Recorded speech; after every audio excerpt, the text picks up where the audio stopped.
Bam! Smack! Pow!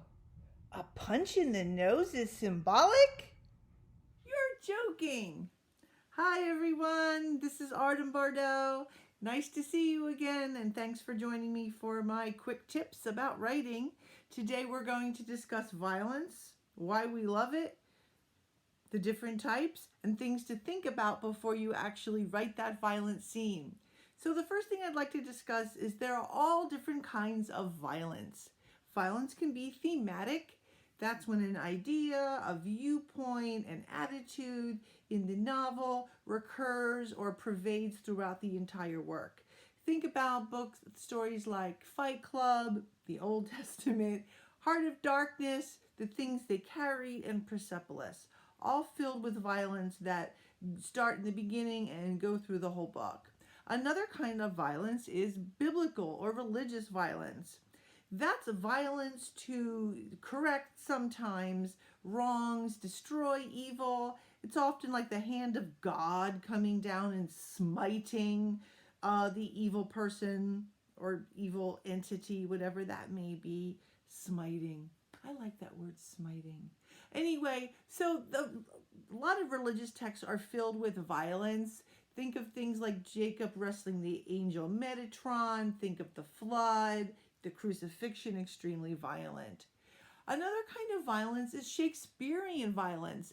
Shakespearean violence is more poetic, more philosophical, more lofty, more witty, more layered and nuanced.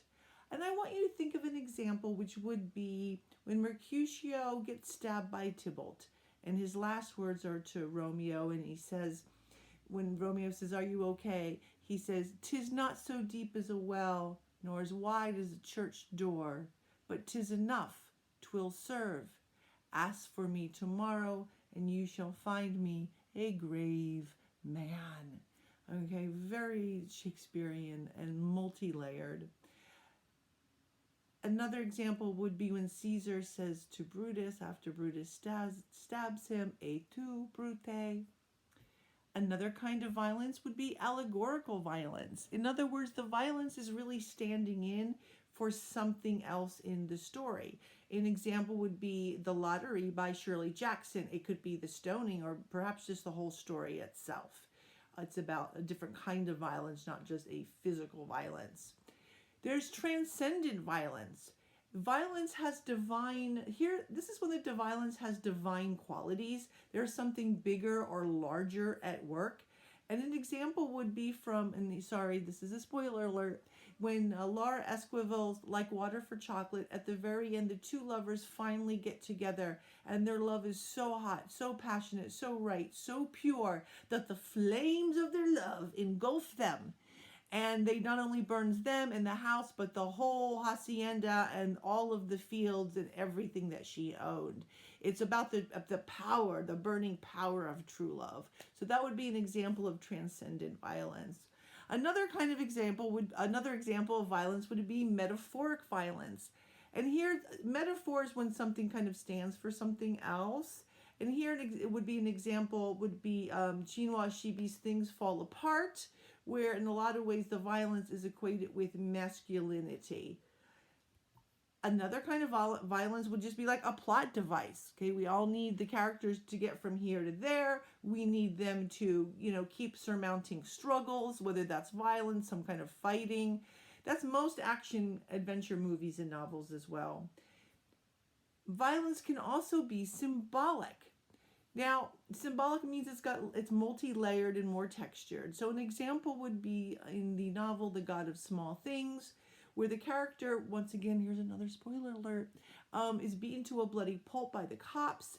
It's symbolic of, or that beating is symbolic of the injustice of India's caste system, the consequences of disregarding cultural taboos, and the cost of true love in a racist society. Violence can also be gratuitous. What can I say? Some of us just like a little bam, smack, pow. So when we have, those are the different kinds of violence. But so when you're writing that violent scene, I want you to consider a few different things before you write that scene. And then will help you, it can help with characterization, with conflict, with emotion, all of those things will kind of add flavor, nuance, and texture. Think about the proximity of the two opponents. The closer they are, the more intimate or personal the violence. Think about how close they are to each other. Another thing to think about is the location where the violence occurs. That can be also symbolic as well. A fight in a church is going to have different implications than, say, a fight in a forest, a fight in a castle, fight in a bedroom. Think about the location of the violence. And I want you to think about a lot of those spaghetti westerns. When somewhere during the movie, the desperado, the bandits, they bust into the church because that's where people are hiding. And the padre comes out and says, this is a church, you can't fight in here. And the bandits, they don't care, and they begin to fight anyway. What are you saying here? We're saying that the bandit is amoral and evil. So you're adding more characterization, and you just don't go and fight in a church. Another thing to consider would be weaponry. Weaponry. There's old school weapons like Buffy the Vampire Slayer, who kills demons and vampires with a stake to the heart. Nice and old school. Also really up close and personal. Okay? You can shoot somebody from far away. Okay? You can blow up a whole area. I want you to think about the weaponry, because that can be symbolic as well. A machine gun versus a bow and arrow, or just your fists or your hands. Do you ever notice how at the end of the movie, if there's two bad guys, duking it out, somehow their weapons are lost and they end up going at like one-on-one, hand-to-hand combat. That's because it's up close and personal, and we like that. You know why? It satisfies our sense of justice. It really does. Another thing to consider would be the evilness of the bad guy. Does the evil guy get his comeuppance, or is it less than painful? You've seen movies and read books where they finally shoot the bad guy, and you're like, well, that was disappointing. He needed to die in a more evil way. Okay? So think about think also about how evil is the evil guy. The eviler the bad guy or girl or entity, the eviler the entity, the worse the death needs to be to give us a sense of like poetic justice. Otherwise, we don't get any satisfaction. Another thing to consider when writing that violent scene is what body part delivers the hit. A fist, a leg, a knee, a finger, a head, an elbow, okay? A finger gouging out an eye is more personal than a knee to a groin. A headbutt hurts both people. And a roundhouse kick is great, shows skill perhaps of, the people fighting. But if you wrap your hands around the neck of your opponent and you get to watch their eyes book out and beg for air, okay, that's personal. Another thing to consider is what part takes the hits. Okay, and here an example would be a gal cutting off a guy's body part, extremely symbolic.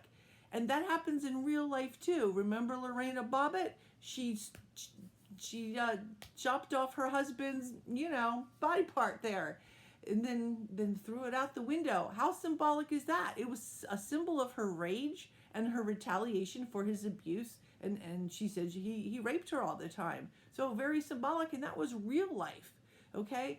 Other symbolic kind of like body parts would be like, we all know what a stab in the back means, right? And hits from behind are usually associated with cowardice. In fact, in ancient medieval times, a lot of kings would line up their warriors, and if they had too many back-facing wounds, they figured they were running away, and they were cowards.